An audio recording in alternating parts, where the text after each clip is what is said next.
내 이름은 한수진이고 올해 35살입니다. 혹시 가족 이야기에서 완전히 지워진 적이 있나요? 지난주 아버지의 정년퇴임 기념 만찬에서 무려 200명 앞에서 저는 VIP 테이블에서 쫓겨났습니다. 지각을 해서도 실수를 해서도 아니었습니다. 저는 단지 초등학교 교사라는 이유로, 우리 가족에게 창피를 준다는 이유로 그 자리는 새엄마의 딸, 잘 나가는 변호사 윤지에게 넘어갔습니다. 그리고 교육재단 60억 원 규모의 이사 자리까지도 함께요. 저는 온몸이 떨렸습니다. 굴욕감에 숨이 막힐 정도였죠. 하지만 그때 제 남편 민호가 조용히 자리에서 일어나 마이크 앞으로 걸어갔습니다. 그 순간 연 회장은 숨소리 하나 없이 조용해졌습니다. 그리고 불과 1분 만에 아버지의 얼굴빛은 사색으로 변했고 하객들은 충격의 탄성을 내질렀으며 새어머니의 손에 들린 샴페인 잔은 바닥에 떨어져 산산조각 났습니다. 그날 밤의 장면은 평생 잊을 수 없을 겁니다. 행사는 서울 강남의 한 대형 호텔 연회장에서 열렸습니다. 천장에 걸린 샹들리에가 황금빛으로 빛나며 하얀 난초가 장식된 원탁이 줄지어 놓여 있었죠.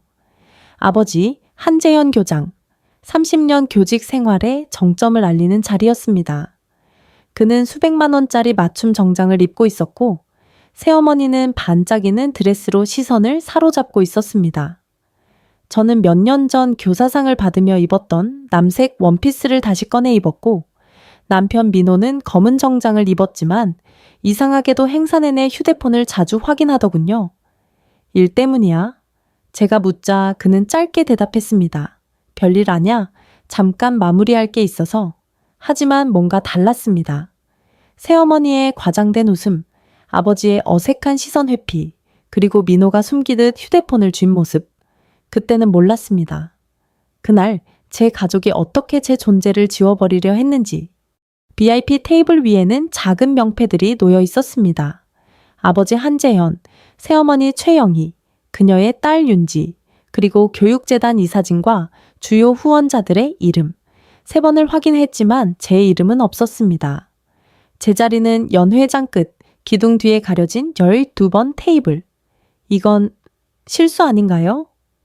제가 조심스럽게 묻자 새어머니가 다가와 미소를 지으며 말했습니다. 아, 몰랐구나. 자리가 좀 부족해서 어쩔 수 없었어. 이해해줘. 그리고 그 빈자리는 윤지 옆. 교육재단 이사장이 그녀와 즐겁게 대화하며 앉아 있었습니다. 하지만 저는 아버지의 딸이에요. 제 목소리는 떨리고 있었습니다. 그렇지, 딸이지. 하지만 오늘은 윤지가 대표로 앉는 게 맞잖아. 그 말에 연 회장의 웃음소리가 유난히 크게 들렸습니다. 그 순간 저는 제 가족 이야기에서 완전히 사라진 기분이었습니다. 하지만 그 후에 일어난 일은 모두의 인생을 송두리째 흔들어 놓았습니다. 내 이름은 한수진이고 올해 35살입니다. 혹시 가족 행사에서 대놓고 밀려난 경험이 있나요? 지난주 아버지의 정년퇴임 만찬에서 저는 200명의 하객 앞에서 VIP 테이블에서 제외되었습니다. 이유는 단순했습니다. 저는 초등학교 교사라는 이유로 가족의 체면을 깎아내린다는 것이었죠. 반면 새어머니의 딸 윤지는 유명 로펌의 변호사라는 타이틀로 제 자리에 앉았고 교육재단 60억 원 규모의 이사 자리까지 차지했습니다. 새어머니 최영희는 손님들에게 환하게 웃으며 말했습니다. 이쪽은 우리 딸 윤지예요. 이번에 큰 기업 소송에서 승소했답니다. 정말 자랑스럽죠. 그리고 저를 슬쩍 보며 덧붙였습니다. 아, 수진이는요? 초등학교에서 애들 가르쳐요. 그냥 공립학교예요. 공립이라는 단어를 그녀는 마치 병명처럼 내뱉었습니다. 제 귀까지 달아오르며 숨이 막혔습니다. 아버지 한재현 교장님은 넥타이를 고쳐매며 시선을 피했습니다. 수진아, 이번엔 윤지가 네트워킹하는 게 재단에 도움이 될 것 같아. 넌 이해하지? 그 말은 사실상 저를 배제하는 게 비즈니스라는 선언이었습니다. 저는 자리 없는 딸이 되었고 남편 민호는 곁에서 제 손을 꼭 잡아주었습니다. 괜찮아? 그가 낮게 속삭였습니다. 괜찮아? 나는 거짓말했습니다. 하지만 제 가슴속은 무너져 내리고 있었습니다.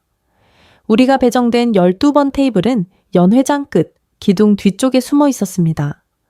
그곳에는 다른 교사 5명이 앉아 있었고 모두 어색하게 웃으며 여기도 좋은 자리네요 라고 말했지만 다들 VIP석의 화려함을 의식하고 있었습니다.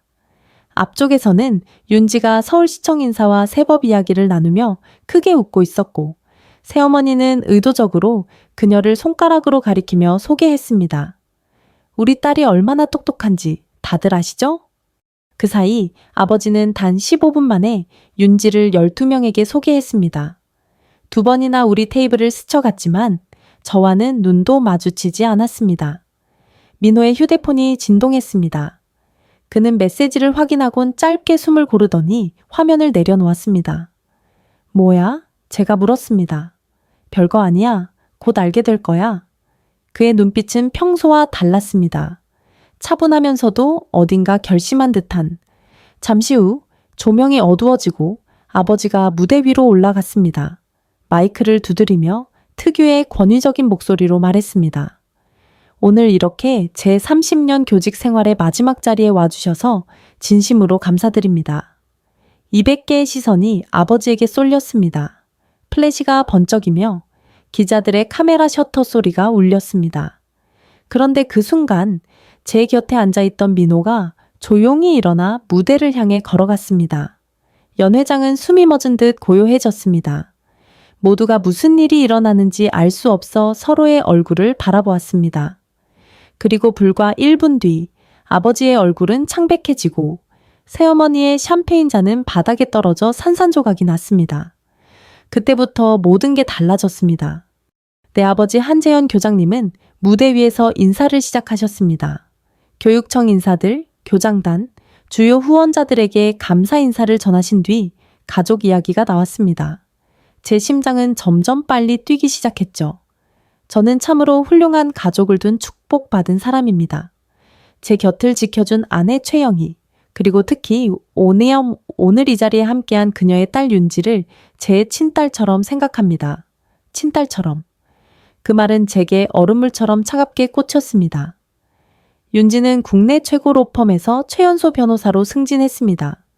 서울대 법대 수석 졸업, 해외 유학까지 마치고 돌아왔습니다. 교육이 이뤄낼 수 있는 가장 이상적인 성과, 바로 야망과 탁월함, 그리고 끝없는 도전 정신을 보여주는 사람입니다. 청중들은 뜨겁게 박수를 쳤습니다. 붉은 드레스를 입은 윤지는 우아하게 일어나 손을 흔들었고 기자들의 카메라 플래시가 연신 터졌습니다. 저는 기다렸습니다. 이제는 말씀하시겠지. 가족이 전부라고. 하지만 아버지는 곧장 케이터링 업체 직원에게 고마움을 전하며 넘어갔습니다. 교육자의 길을 따라온 또 다른 딸, 현직 교사인 저는 언급조차 되지 않았습니다.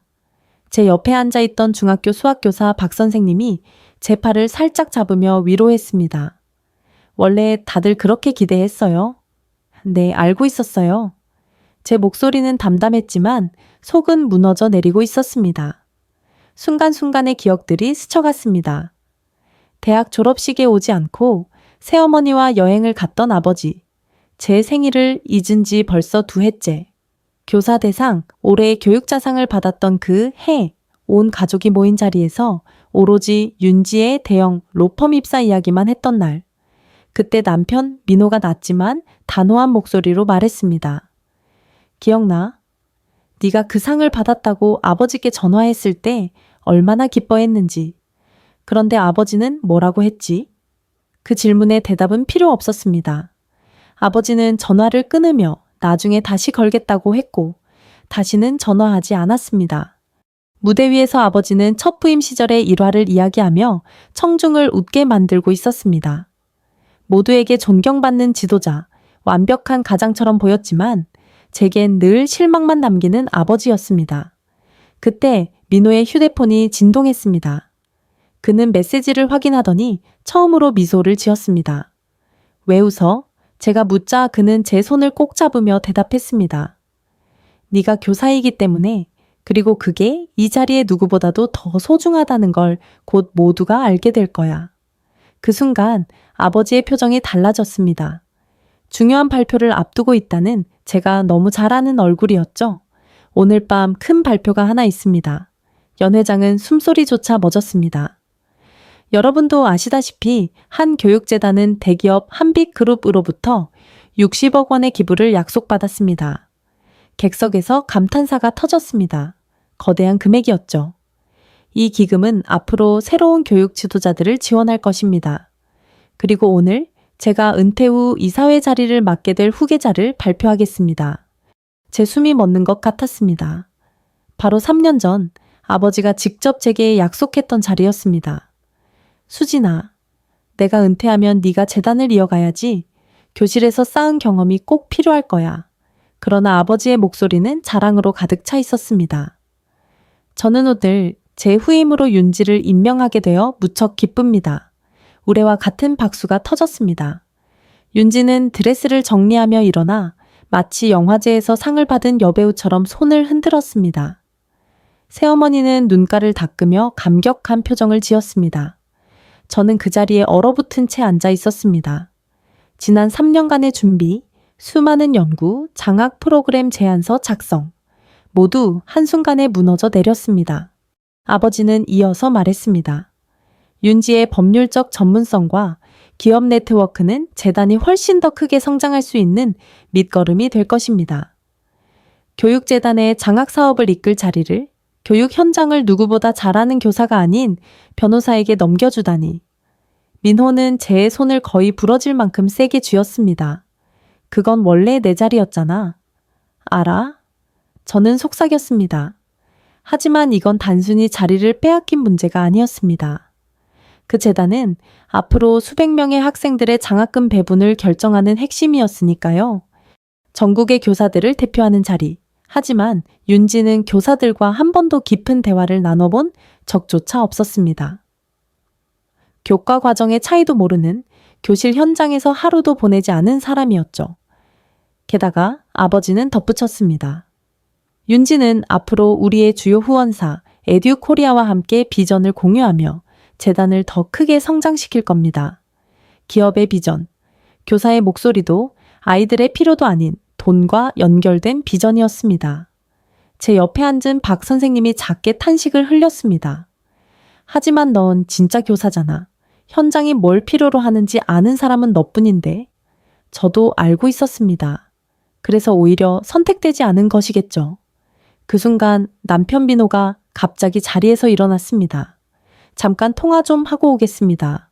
어디 가는 거야? 제가 물었지만 그의 목소리는 날카로웠습니다. 이제 상황이 바뀌었어. 그가 휴대폰을 귀에 댄 채 사라지는 사이 윤지는 VIP 테이블에서 축하 인사를 받으며 제 유산이자 제 꿈을 자신의 디딤돌로 삼고 있었습니다. 그 무게가 한꺼번에 몰려왔습니다. 이 자리는 매년 수억 원의 장학금 배분을 책임지는 자리였습니다. 저는 떠올렸습니다. 학급 아이들을 위해 퇴근 후 편의점 아르바이트까지 하며 교재를 마련하는 동료 교사, 개인 돈으로 매달 수십만 원씩 도서를 사서 아이들에게 나눠주던 제 모습.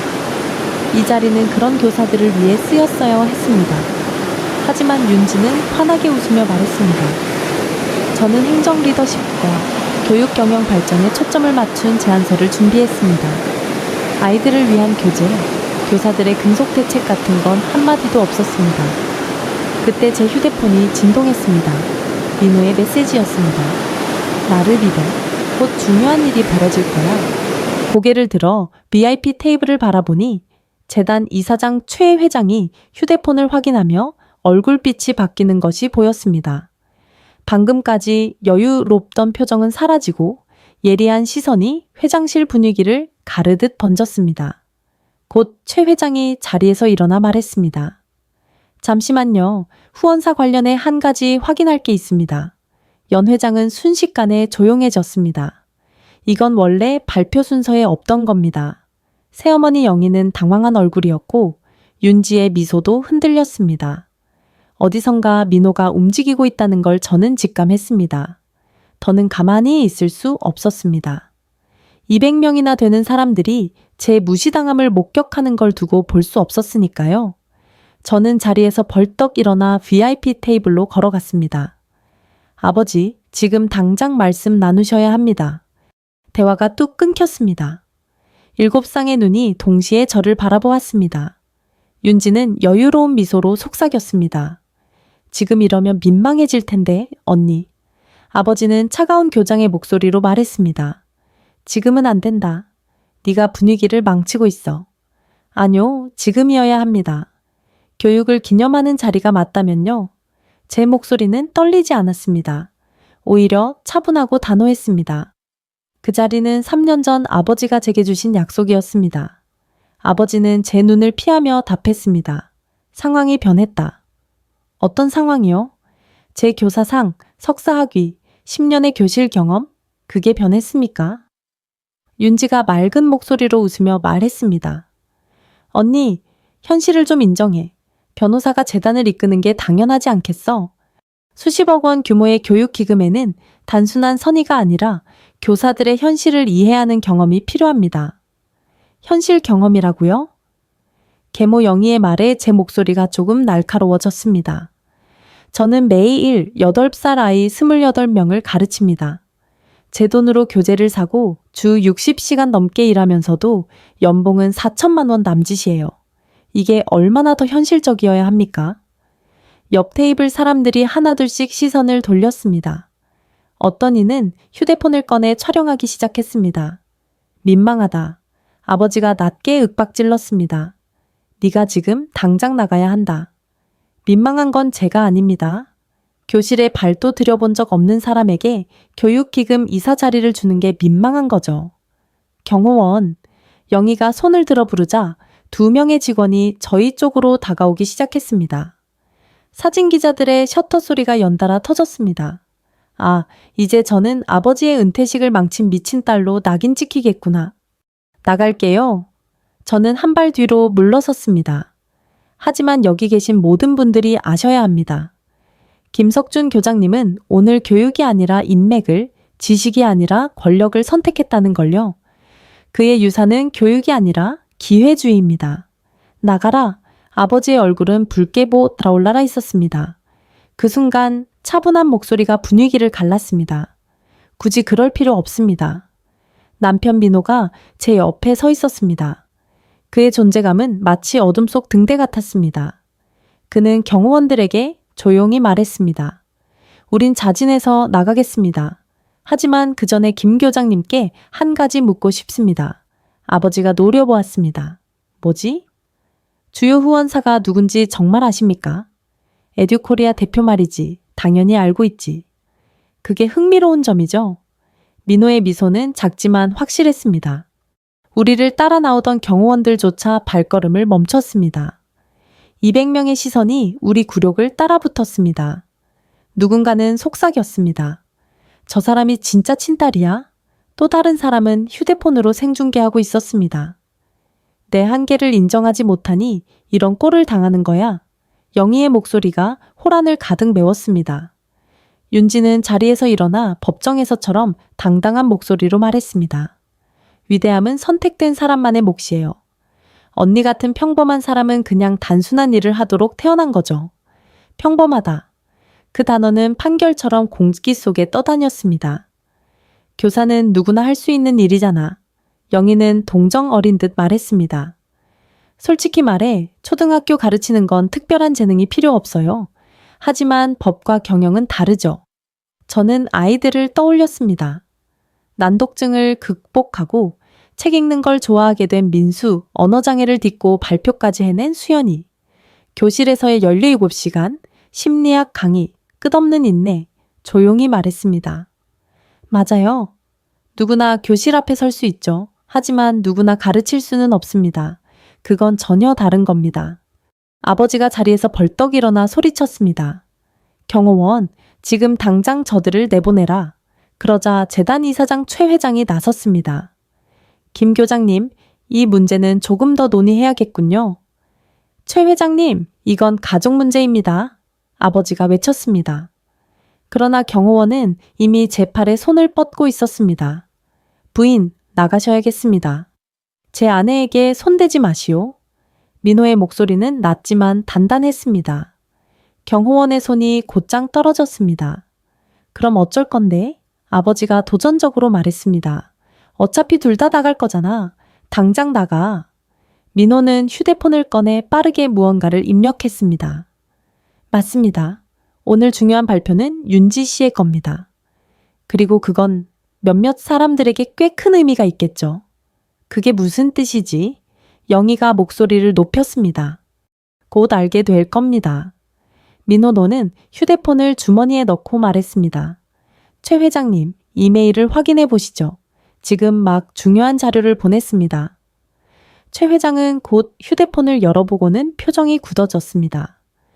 이게 대체? 아버지가 당황해 묻는 순간 민호가 차분히 대답했습니다. 이미 진행 중이던 일일 뿐입니다. 저와 함께 나서던 민호가 갑자기 걸음을 멈췄습니다. 아니, 생각을 바꿨습니다. 그는 다시 연단 쪽으로 천천히, 그러나 단호하게 걸어갔습니다. 늘 조용히 뒷자리에서 저를 지켜주던 남편이었는데 그날은 달랐습니다. 민호애 씨, 지금 뭐 하는 거예요? 내 자리를 바꿔치기 당했을 때 바로 했어야 했던 일이야. 민호는 단호하게 연단 쪽으로 걸어가더니 계단을 성큼성큼 올라갔습니다. 실례합니다, 김 교장님. 마이크를 잡은 그의 목소리는 전화회의에서 들었던 그 차분하면서도 힘있는 톤이었습니다. 가기 전에 딱 한 가지만 묻겠습니다. 아버지의 얼굴은 금방이라도 터질 듯 붉게 달아올랐습니다. 당장 내려와. 딱 한 가지 질문입니다. 조금 전 말씀하신 그 에듀코리아의 50억 원 후원 정말 대단합니다. 그런데 김 교장님, 에듀코리아에 대해 얼마나 아십니까? 이게 무슨 말도 안 되는 질문이냐? 계모 영희가 날카롭게 소리쳤습니다. 경호원, 그러나 최 이사장이 손을 들어 제지했습니다. 말하게 두시죠, 김 교장님. 중요한 것 같습니다. 민호는 미소를 잃지 않은 채 말을 이었습니다. 에듀코리아는 교육 혜택에서 소외된 학교들을 위한 교육 기술 기업입니다. 창립자는 공립학교 교사였던 어머니가 늘 자기 돈으로 교재를 사며 주말에도 무급으로 아이들을 위해 일하던 걸 지켜본 사람이죠. 그때 다짐했습니다. 언젠가 힘이 생기면 교사들을 보여주기 위한 사진 촬영이나 명예가 아니라 실제 자원으로 지원하겠다고요. 연 회장은 숨소리조차 들리지 않을 만큼 고요해졌습니다. 심지어 서빙 직원들조차 멈춰섰습니다. 민호의 시선이 아버지에게 꽂혔습니다.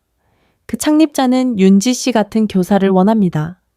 늦게까지 남아 힘든 아이들을 도와주고 방학 동안에도 새로운 수업 자료를 개발하며 다른 이들이 문제라고 여기는 곳에서 가능성을 발견하는 그런 교사요. 아버지의 목소리는 힘을 잃은 듯 떨렸습니다. 그래서 요점이 뭐냐? 요점은 단순합니다. 에듀코리아의 후원에는 분명한 조건이 붙어 있습니다. 가치 정렬, values alignment 이라고 부르죠. 기금을 관리하는 사람이 누구냐? 그게 아주 중요하다는 뜻입니다. 최 이사장은 휴대폰으로 뭔가를 확인하느라 얼굴이 급격히 굳어졌습니다. 저는 그제야 조각들이 맞춰지기 시작했습니다. 민호가 집무실에서 받던 회의 전화, 침대 옆에 늘 쌓여있던 교육 전문지, 그리고 제가 교실에서 필요한 걸 어쩜 그렇게 정확히 알고 있었는지. 민호는 계속 담담히 읽어 내려갔습니다. 계약서 제7조 3망. 기금 운영은 반드시 현직 교사의 경험을 최우선으로 해야 한다. 제7조 4항. 이사회 구성은 다양한 교육 배경을 반영해야 하며 현직 교사에게 우선권을 준다. 아버지의 얼굴은 붉은 빛에서 순식간에 창백하게 변했습니다. 설마 네가? 민호의 미소는 차갑지 않았지만 분명했습니다. 흥미로운 추측이군요, 교장님. 김 교장님, 당장 이 문제를 논의해야겠습니다. 최 이사장이 다급하게 말했습니다. 영희가 날카롭게 외쳤습니다. 무슨 소리를 하는 거예요? 민호는 휴대폰을 꺼내 다시 읽었습니다. 제12조 1항. 후원사의 승인을 받지 않고 이사회 인사 발표를 할 경우 계약 위반으로 간주한다.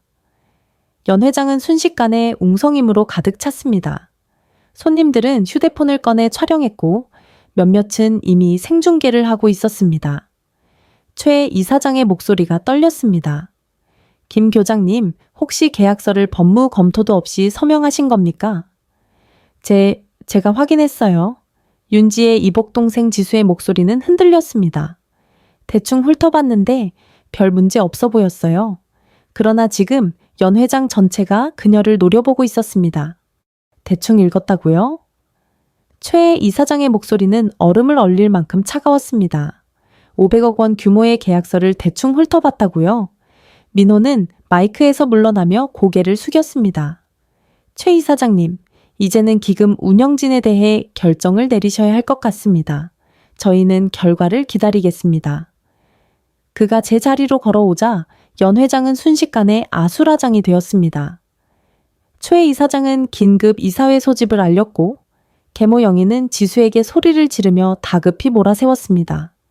아버지는 손에 쥔 계약서를 바라본 차에 얼어붙은 사람처럼 꼼짝하지 못했습니다.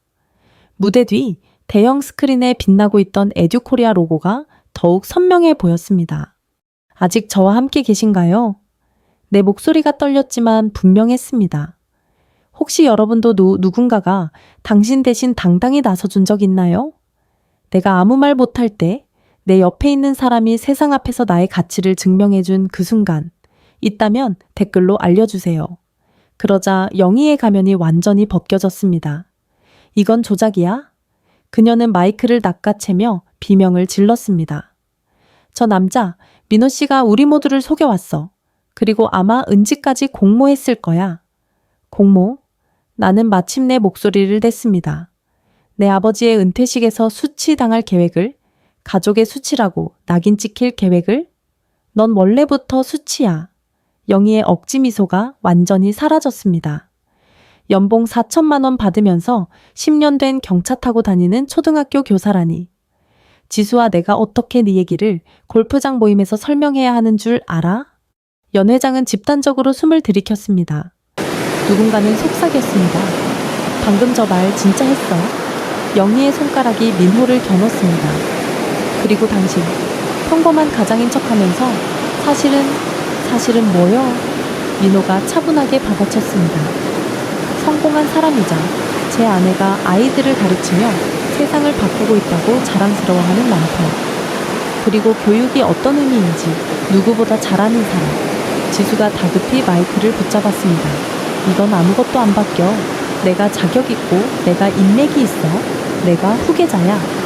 나는 앞으로 걸어나가며 맞받아쳤습니다. 자격? 그럼 교육학 이론 하나라도 말해봐. 학급 운영 기법 하나라도 말해봐. 학습장애 학생을 지원하는 방법 아는 거 있어? 침묵. 그 순간 모든 게 명확해졌습니다. 아버지가 드디어 목소리를 찾았습니다. 은지는 늘 야망이 부족했어. 법대나 경영대 가라고 했었는데 끝내 교사라니. 그 선택이 지금 이 사태를 만든 거야. 10년의 노력이 단 한마디 부족하다로 무너져 내렸습니다. 나는 마이크를 잡고 또렷하게 말했습니다. 맞아요. 나는 교사를 선택했어요. 매일 아침 일어나 아이들의 삶을 바꾸겠다고. 문제아로 불리던 아이가 책을 읽게 되는 순간을 지켜보겠다고. 나는 돈보다 의미를 선택했어요. 참 고상하시네. 영희가 비웃었습니다. 민호 씨 돈 덕분에 생활 걱정 없이 교사 놀이하는 거겠지. 그 순간 민호가 조용히 마이크를 잡았습니다. 제 아내는 제 돈 한 푼도 쓰지 않았습니다. 사실 그녀는 제가 누구인지도 모릅니다. 이제 모두가 알아야 할 것 같군요. 그는 무대 중앙으로 걸어 올라갔습니다. 그리고 차분하면서도 흔들림 없는 목소리로 선언했습니다. 여러분, 제 이름은 강민호입니다. 결혼 후 아내의 성을 따서 김민호로 불렸죠. 그 이유를 제 아내는 모릅니다. 진짜 이유는 교육의 가치를 이해하는 유일한 김 씨가 제 아내였기 때문입니다. 순간 나는 숨이 막히듯 가슴이 먹먹해졌습니다. 그는 이어 말했습니다. 5년 전 저는 제 아내가 월급 전부를 교재 구입에 쓰고도 밤새 아이들 개별 학습 계획을 짜며 울던 모습을 보았습니다. 그때 결심했습니다. 교사들을 돕는 회사를 세우겠다고. 보여주기식이 아니라 진짜 변화를 만드는 일을 하겠다고. 연 회장은 숨조차 멈춘 듯 조용했습니다. 민호의 눈빛이 참석자들을 휩쓸었습니다. 이 자리에 계신 모든 분들도 한때 교사로부터 시작하지 않았습니까? 방과 후 남아 가르쳐주던 그분이 있었기에 지금의 여러분이 있는 겁니다. 우리를 믿어준 사람이 있었기에 여기까지 온 겁니다. 민호의 목소리가 잔잔하게 울려 퍼졌습니다. 하지만 성공한 뒤엔 그 은혜를 잊어버리죠. 교사는 더 이상 자랑거리가 아니라 체면을 깎는 존재가 돼버립니다. VIP 자리에 앉을 자격조차 없다고 말이죠. 쇼하는 거잖아. 영희는 힘없이 항의했습니다. 아니요. 민호는 단호하게 고개를 저었습니다. 이건 진실입니다. 제 아내 은지는 1년 동안 수십 명의 아이들의 삶을 바꿨습니다. 제자들이 몇 년이 지나도 편지를 보내고 학부모들이 그녀 덕분에 아이들의 인생이 달라졌다고 말합니다. 그런데 오늘 밤 그녀는 자기 가족 자리조차 차지하지 못했죠. 그는 휴대폰을 꺼내 무대 뒤 대형 스크린에 영상을 띄웠습니다. 아이들의 그림과 상장, 송을 씨 편지로 가득한 교실 사진이었습니다. 이게 진짜 성공입니다. 이게 진짜 가치입니다. 그리고 김 원장이 그걸 보지 못한다면 그는 에듀코리아의 지원을 받을 자격이 없습니다. 개인적인 이유로 후원을 철회할 순 없어 지수가 변호사다운 억지를 부렸습니다. 민호는 옅게 미소 지었습니다. 개인적인 이유가 아닙니다. 가치의 불일치 때문이죠. 계약 제3조 2항. 후원사는 교사 지원에 대한 헌신을 증명하지 못하면 자금을 다른 곳으로 돌릴 권리를 갖는다. 다른 곳으로? 최 이사장이 날카롭게 물었습니다. 민호는 내 손을 바라보며 이번에는 따뜻한 미소를 지었습니다. 진짜 자격 있는 사람에게요. 그는 깊게 숨을 들이마시고 선언했습니다. 제 이름은 강민호입니다. 저는 에듀코리아의 창립자이자 대표입니다. 순간 연회장이 폭발하듯 술렁이었습니다.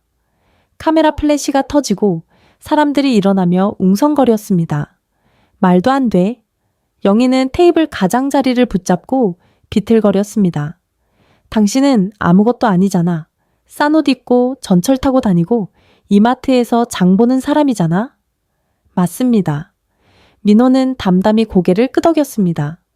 왜냐하면 저는 체면에 돈 쓰는 대신 아이들과 교실에 투자했으니까요. 아버지는 의자에 주저앉아 얼굴이 잿빛으로 질렸습니다. 7년 동안 우리를 속였다는 거냐? 전 속인 적 없습니다. 당신들이 물어본 적이 없었죠. 조용히 교사를 돕는 남편은 실패자일 거라 단정했을 뿐. 지수의 휴대폰이 울렸습니다. 그녀는 반사적으로 전화를 받더니 얼굴이 새하얘졌습니다. 네, 알겠습니다. 바로 처리하겠습니다. 수화기를 끄는 지수는 충격에 휩싸여 속삭였습니다. 로펌에서 명예실추 문제로 내부 검토에 들어간데 누군가 소리쳤습니다. 오늘 생중계 영상 벌써 조회수 5만 넘었다고. 최 이사장이 다가왔습니다. 강 대표님, 이제 기금 운영은 어떻게 하실 겁니까? 민호는 내 손을 꼭 잡고 말했습니다. 김은지 교사 이름으로 새로운 재단을 세우겠습니다. 김은지 교육발전재단. 500억 원을 진짜 교사들을 위해, 진짜 아이들을 위해 쓰겠습니다. 뒤쪽에 앉아있던 교사들이 박수를 치기 시작했고 이내 절반의 연회장이 기립 박수로 가득 찼습니다.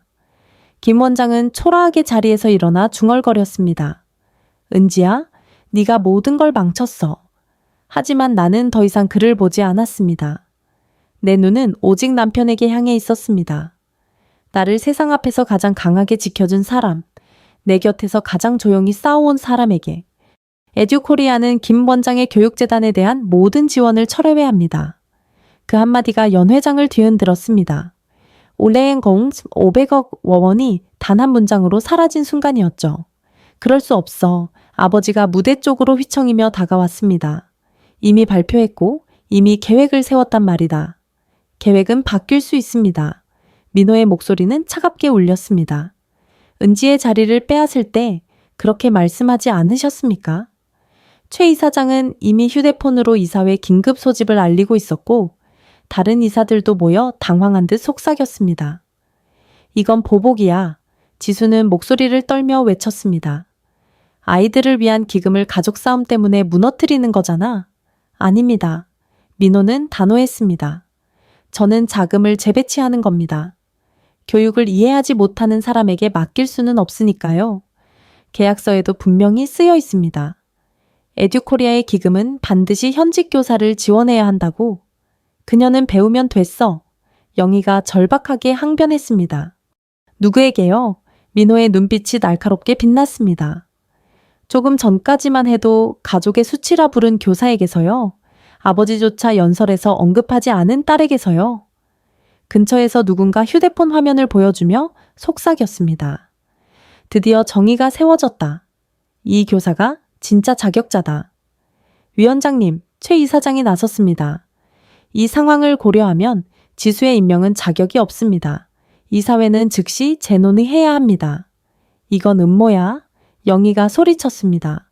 너희가 짜고 친 거잖아. 아무도 짠 적 없습니다. 나는 마침내 목소리를 찾았습니다. 당신들이 만든 겁니다. 매 순간 나를 무시하고 깎아내리고 하찮게 만든 결과가 이겁니다. 아버지의 어깨는 무겁게 쳐졌습니다. 불과 1분 전까지만 해도 명문교장으로 칭송받던 사람이 이제는 오만과 혈연주의로 500억을 날려버린 사람으로 남았으니까요. 민호는 한 발 더 나아갔습니다. 교사들은 더 나은 대우를 받을 자격이 있습니다. 그들의 노고를 인정하고 전문가로 존중하는 지도자가 필요합니다. 제발. 아버지는 거의 속삭이며 말했습니다. 이 기금은 수백 명의 교사를 돕고 있다고. 맞습니다. 그리고 앞으로도 도울 겁니다. 민호가 단호하게 대답했습니다. 하지만 당신 이름으로는 아닙니다. 교사를 수치스럽다 말하는 지도부 아래서는 아닙니다. 오늘부로 새로운 재단을 세우겠습니다. 이름하여 김은지 교사 발전재단. 연 회장 뒤쪽 교사들이 먼저 일어나 박수를 쳤습니다. 이어 지원 인력과 학부모들까지 자리에서 일어나 기립했습니다. 반은 넘는 사람들이 함께 박수치며 지지를 보냈습니다. 이 재단은 교실 환경 개선 지원, 교사 연수, 그리고 번아웃을 겪는 교사들을 위한 정신건강 프로그램까지 포괄적으로 지원할 것입니다. 민호의 시선이 나를 향했습니다. 그리고 이 재단은 교사가 진짜 무엇이 필요한지 아는 사람, 바로 은지 씨가 맡아주셔야 합니다. 나는 숨이 막히듯 목이 메었습니다.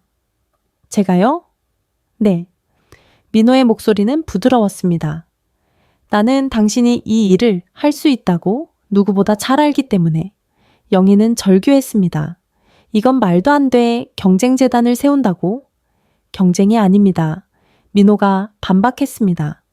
당신네 기금은 이미 존재하지 않습니다. 지원이 끊겼으니까요. 이건 대체입니다. 최 이사장이 고개를 숙이며 말했습니다. 은지 선생님, 교육을 진심으로 아는 분이 드디어 중심에 서야 할 때입니다. 저희는 기꺼이 돕겠습니다. 연 회장은 이미 판이 뒤집혀 있었습니다. 내 아버지는 의자에 앉아 더 이상 힘을 내지 못했고 영희는 얼굴이 일그러진 채 아무 말도 하지 못했습니다. 그리고 나는 처음으로 느꼈습니다. 이제 내가 진짜 내 자리에 서게 됐다는 것을. 휴대폰들이 일제히 꺼내졌다. 우리 교사노조 비상기금에서 1억 원 지원하겠습니다. 학부모회에서 2천만 원 추가. 여기저기서 외침이 터져 나왔습니다. 단 몇 분 만에 30억 원이 넘는 약정이 쌓였고 에듀코리아의 매칭을 포함하면 50억 원이 넘는 기금이 순식간에 모였습니다. 지수는 그대로 굳어 있었습니다. 그녀가 철저히 계산해온 미래, 이사회 자리, 명성과 네트워크는 계약서를 대충 훑은 대가로 눈앞에서 무너져 내리고 있었습니다. 이대로 두지 않겠어. 그녀의 목소리는 약했습니다. 법적으로 문제 삼을 수 있어. 맞아요. 민호가 고개를 끄덕였습니다. 당신이 다니는 로펌은 아마도 5억 원짜리 계약 조건을 놓친 시니어 변호사라는 타이틀을 좋아하지 않을 겁니다. 법적 문제는 그쪽이 더 클 거예요. 지수의 휴대폰이 연이어 울렸습니다. 그러나 그녀는 받지 않았습니다. 김은지 씨, 최 이사장이 정식으로 나를 불렀습니다. 창립 이사장을 맡아주시겠습니까? 나는 아버지를 바라봤습니다. VIP 테이블에 앉아 고개를 떨군 채 화려한 은퇴식이 순식간에 굴욕으로 바뀐 사람. 그리고 나를 지켜주면서도 내 선택을 존중해준 민호를 바라봤습니다. 수락하겠습니다. 지수의 전화는 멈추지 않았습니다. 마침내 그녀는 받아야 했습니다. 네, 대표님. 그녀의 목소리는 속삭임 같았지만 정적에 잠긴 연회장에는 또렷하게 들렸습니다. 네, 영상 확인했습니다. 내일 아침 바로 뵙겠습니다. 그녀가 전화를 끊었을 때 손은 떨리고 있었습니다. 명품 구두를 신고 당당히 입장하던 시니어 변호사는 이제 변호사 시험에 떨어진 수험생처럼 보였습니다. 언론 대응을 논의하자더군요. 오늘 생중계가 이미 수십만 뷰를 넘었대요. 우리 로펌의 교육 관련 클라이언트들이 재검토 중이라고? 당연하지 않나? 최 이사장의 아내인 방 여사가 조용히 말했습니다. 당신은 교사라는 직업 전체를 모욕했어. 교사는 학부모이기도 하고 유권자이기도 하고 결국 당신의 의뢰인이기도 해. 현실이 서서히 지수에게 밀려오고 있었습니다. 그녀는 나만 모욕한 게 아니라 교사를 기억하는 모든 국민, 자신을 가르쳤던 선생님을 존중하는 모든 이들을 적으로 돌린 것이었죠. 영희가 딸의 팔을 붙잡았습니다. 우리가 바로잡을 거야. 성명서를 내고 오해였다고 말하면 돼. 엄마. 지수는 허탈하게 웃었습니다. 이미 생중계됐어. 5만 뷰를 넘었다고. 법조계 커뮤니티에도 퍼지고 있어. 수십억 계약서를 대충 읽고 교사를 무시한 변호사라니. 잠시 후 지수의 휴대폰에 문자가 도착했습니다. 그녀는 웃음 아닌 웃음을 흘렸습니다. 변호사협회에서 연락이 왔어. 교사를 비하하는 발언은 직업윤리 위반 소지가 있다. 민호가 차분히 말했습니다. 행동에는 언제나 결과가 따릅니다. 당신은 타인을 밟고 올라서려 했고 이제 사람들이 당신을 밟고 지나가고 있는 거예요. 이건 내 탓이야. 영희가 나를 노려보며 소리쳤습니다. 그냥 자리를 받아들였더라면 그녀의 자리는 민호가 끊었습니다. 그녀가 선택한 곳입니다. 그리고 오늘 밤 그녀는 교사를 위한 진짜 재단의 수장이 되었습니다. 최 이사장이 헛기침을 하며 고개를 돌렸습니다. 원장님, 월요일까지 사직서를 제출해 주셔야겠습니다. 오늘의 사태로는 더 이상 함께할 수 없습니다. 아버지는 대답하지 않았습니다. 그는 테이블보만 바라보며 몇 분 사이에 수십 년은 늙은 듯 보였습니다. 사실 나는 조용히 말했습니다. 나는 이런 걸 원하지 않았어요. 그저 가족으로서 인정받고 아버지가 내일을 자랑스러워해 주길 바랐을 뿐이에요. 자랑스러웠다. 아버지의 목소리는 갈라져 있었습니다. 나는 그저 더 큰 길을 원했을 뿐이다. 변호사, 기업인, 그런 길을. 오 아버지, 나는 고개를 저었습니다. 그건 더 큰 길이 아니라 그저 다른 길이에요. 다르다고 해서 더 나은 건 아니잖아요. 지수의 휴대폰은 또 울렸습니다. 또 다른 클라이언트의 계약 취소 통보였습니다. 그렇게 그녀의 제국은 무너지고 있었습니다. 한 통화, 한 결과씩. 연회장을 떠날 즈음 생중계 영상은 이미 200만 뷰를 돌파했고 해시태그 덤메어 교사 존중이 전국 실검 1위를 차지했습니다. 내 휴대폰도 쉴 틈 없이 울렸습니다. 예전 제자들, 동료 교사들, 학부모들이 메시지를 보냈습니다. 선생님이 해주신 말 덕분에 용기를 얻었어요. 우리 아이를 지켜주셔서 감사합니다. 민호가 옆에서 속삭였습니다. 인터넷은 절대 잊지 않아. 그날 밤 대한민국은 교사를 수치스럽다던 한 재단의 몰락과 교사를 존중하는 새로운 재단의 탄생을 지켜보고 있었습니다. 아이러니는 잔혹했다. 사흘 뒤 서울시 교육청은 성명을 발표했다. 최 교장의 은퇴가 즉시 앞당겨집니다. 자발적인 결정입니다. 자발적이라 했지만 모두 그 의미를 알고 있었다. 한 달도 되지 않아 영희와 지수는 부산으로 이사갔다. 지수의 대형 로펌 파트너 승진 트랙은 무기한 연기되었고 결국 부동산 소송을 다루는 작은 사무실로 자리를 옮겼다. 더 이상 교육 관련 의뢰인은 없었고 화려한 사건도 없었다. 그녀의 이력서 첫 줄에서 서울대 법대와 사법연수원 수석이 사라졌다. 하지만 놀라운 건 그 뒤로 쏟아진 긍정적인 반응이었다. 전국 곳곳에서 교사들이 자기 이야기를 나누기 시작했고 학부모들은 나에게 감사 인사를 보냈다. 우리 아이를 대신 지켜주셔서 감사합니다. 수많은 제자들이 메시지를 남겼다. 선생님 덕분에 제 인생이 바뀌었어요. 김은지 교육재단은 첫 주에만 50곳이 넘는 기업 후원을 제안받았다. 이제는 교사를 비하하는 이름이 아니라 존중하는 브랜드와 손잡고 싶다는 곳이 줄을 이었다. 우리는 지원서를 처리하기 위해 직원을 새로 뽑아야 했다. 나는 민회에게 말했다. 아버지는 30년 동안 교육에 몸담았지만 결국 교사를 무시한 사람으로 기억되겠지. 선택의 결과일 뿐이야. 민호는 담담히 대답했다. 매번 지수를 소개하고 매번 체면을 택했잖아. 그게 누적된 거야. 한 달 뒤 첫 재단 이사회가 열렸다. 초회 이사장, 교직 경력 20년 넘는 베테랑 교사 5명, 학부모 대표 2명, 그리고 나. 교실에서 직접 경험이 없는 변호사나 기업인은 없었다. 회의 장소는 일부러 같은 호텔 연회장 뒷자리 12번 테이블을 요청했다. 뒤쪽 테이블에서 이사회 자리까지 오셨네요. 진주 선생님이 미소 지으며 말했다.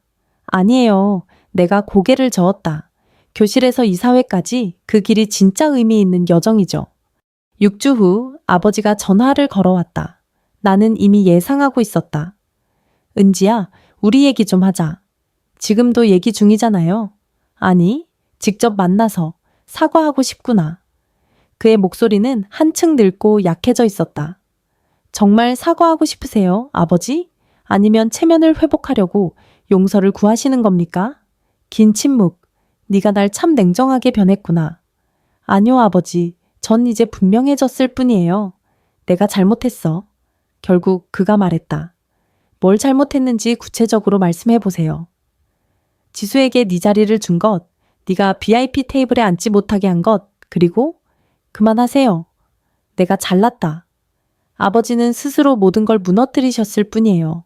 전 그저 결과를 감추지 않은 거예요. 내 온 내 딸이야. 그건 의미 없니? 제겐 모든 의미였어요. 하지만 아버지에겐 뭐였나요? 제 생일을 2번이나 잊으셨을 때, 교사상 시상식 대신 새아내의 모임을 택하셨을 때, 그땐 전 딸이 아니었죠. 그는 떨리는 목소리로 물었다. 그럼 네가 원하는 건 뭐냐? 아무것도요. 그게 핵심이에요. 더 이상 아버지의 인정을 필요로 하지 않아요. 그럼 끝이냐? 날 끊어내겠다는 거냐? 경계선을 세우는 겁니다. 가족 치료 6개월, 교사 사회에 대한 공개 사과, 그리고 진심으로 잘못을 이해하려는 노력. 그게 조건이에요. 말도 안 돼.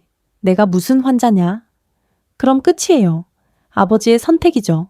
늘 그래왔던 것처럼. 전화를 끊을 땐 분노도 해방감도 없었다. 그저 평온함만 있었다. 아버지는 다시 연락하지 않았다. 조건을 수락하지 않았고 이번에도 선택을 한 셈이었다. 6개월 뒤 김은지 교육재단은 대학원 진학을 준비하는 교사 177명에게 장학금을 지급했다. 8세국의 교실에 긴급 지원금을 전달했고 번아웃을 겪는 교사 200명 이상에게 심리 상담을 지원했다. 하지만 나는 여전히 서울의 한 초등학교 3학년 담임이었다. 왜 재단 운영에만 전념하지 않고 교직을 그만두지 않으세요? 한 기자의 인터뷰에서 물었다. 수십억 원 규모의 재단을 운영하시면서 왜 여전히 교편을 잡으십니까? 기자가 물었다. 제가 교사이기 때문이에요. 나는 담담히 대답했다. 재단은 교사를 돕기 위해 존재합니다. 제가 교사를 그만둔다면 어떻게 그 마음을 진짜로 이해할 수 있겠습니까? 민호와 나는 삶의 방식을 거의 바꾸지 않았다. 아직도 서울 변두리의 작은 아파트에서 살았고 남편은 여전히 오래된 현대 아반떼를 몰았다. 나는 교실 준비물을 세일 기간에 사서 제출하면 재단에서 환급을 받았다. 다른 교사들도 똑같이. 달라진 건 내 애 아니었다. 나는 더 똑바로 걸었고 말은 흔들림 없이 선명해졌다. 사과 없이도 경계를 세울 수 있었다. 김 선생님, 예전에 난독증으로 힘들어하던 민수, 이제는 5학년이 된 아이가 복대에서 뛰어왔다. 저 고급 독서반에 들어갔어요. 정말 잘했구나, 민수야. 엄마가 말했어요. 선생님이 다르다고 해서 부족한 게 아니다. 그냥 다를 뿐이다라고 가르쳐 주셔서 그렇다고. 다름은 부족함이 아니었다. 아버지가 내게 던졌던 모욕의 말이 이제는 뒤집혀 내 삶의 가치가 되었다. 민호와 나는 그 어느 때보다 단단했다. 그가 숨겼던 비밀은 기만이 아니라 보호였다. 그는 내가 그의 돈이 아니라 내 존재 자체로 인정받기를 바랐다. 후회되는 건 없어. 어느 날 밤 재단 지원서를 함께 검토하며 내가 물었다. 딱 하나. 그가 대답했다. 좀 더 일찍 당신 편에 서지 못한 것. 아니야. 나는 미소 지었다. 당신은 가장 필요할 때 내 곁에 서 있었잖아. 우리는 2년째 아이를 기다리고 있었다. 집안 갈등의 스트레스는 우리를 지치게 했지만 이제 평화를 되찾으니 기적처럼 변화가 찾아왔다. 검사기에 선명히 찍힌 2줄. 교사의 아이네. 민호가 내 배 위에 손을 얹으며 속삭였다. 이 아이는 세상을 바꿀 거야. 아니. 내가 웃으며 고쳤다. 모든 아이는 세상을 바꾸지. 교사는 단지 그걸 깨닫게 도와줄 뿐이야. 아버지는 여전히 내 조건을 받아들이지 않았다. 가족 상담도 교사 사회에 대한 사과도 없었다. 의붓어머니인 영희는 여전히 불쾌한 이메일을 보냈지만 스팸함으로 직행했다. 지수는 SNS에서 워라벨 코치로 재탄생했지만 법조 경력은 더 이상 언급하지 않았다. 하지만 내 곁에는 늘 웃보 8명의 아이들이 있었고 나의 가치를 알아본 남편이 있었으며 수천 명의 교사를 돕는 재단이 있었다. 그리고 이제 태어날 아이까지. 다름은 결핍이 아니었다. 그것은 전부였다. 그날 밤 나는 깨달았다. 진짜 교훈은 복수도 정의도 아니었다. 그것은 인정이었다. 다른 사람에게서가 아니라 자기 자신에게서 받는 인정. 당신의 가치는 누군가가 알아봐주지 않아도 존재한다. 그 사실을 나는 35년 만에 깨달았다. 교사는 변호사보다 덜하지 않다. 돌봄은 경쟁보다 하찮지 않다. 봉사는 지위보다 낮지 않다. 길은 다를 수 있지만 가치는 다르지 않다. 그날 민호는 날 구해준 게 아니었다. 그는 이미 진실을 드러냈을 뿐이었다. 내 선택이 가치 있다는 것. 내 교실에서 글을 배운 28명의 아이들이 어떤 기업 합병보다 중요하다는 것. 재단은 우리가 상상한 것 이상으로 성장했지만 내가 가장 자랑스러운 순간은 따로 있었다. 지난주 내 제자 중 한 명이 교사가 되었다. 그 아이가 나에게 말했다. 선생님, 저는 이 선생님 덕분에 교사가 슈퍼히어로라는 걸 알았어요. 맞다. 교사는 슈퍼히어로다. 마음을 빚고 미래를 세우고 아이들이 넘어질 때 붙잡아주고 다시 날아오를 수 있도록 길을 열어주는 존재다. 아버지와 나는 8개월째 연락하지 않았다. 어쩌면 평생 화해하지 않을지도 모른다. 하지만 이제는 안다. 가족이란 피로 이어진 것이 아니라 존중으로 이어지는 것임을. 그리고 혹시라도 당신이 지금 가족이나 친구, 동료에게서 선택을 폄하당하고 있다면 꼭 기억하길. 그들의 시선이 당신의 가치를 결정하지 않는다. 당신은 축하받을 자격이 있다.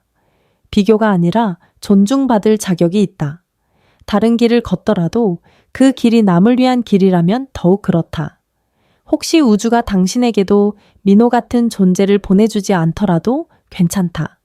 왜냐하면 당신의 자리는 늘 스스로의 선택 속에 있기 때문이다. VIP 테이블이 아니라 구석의 12번 테이블에 앉아 있더라도 당신의 가치는 변하지 않는다. 결코. 저는 여러분의 이야기를 듣고 싶습니다. 혹시 가족의 인정을 받을 것인가 아니면 스스로의 존중을 지킬 것인가 사이에서 선택해야 했던 순간이 있었나요?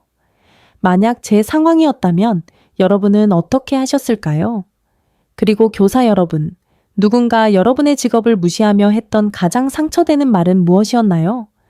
댓글로 서로의 이야기를 나누고 함께 격려하며 위로할 수 있었으면 좋겠습니다. 잊지 마세요. 당신은 다른 사람이 원하는 모습이 아니라 그 자체로서 존중받을 가치가 있는 존재입니다. 다음에 또 뵐 때까지 스스로의 경계를 지키며 당당하게 걸어가시길 바랍니다.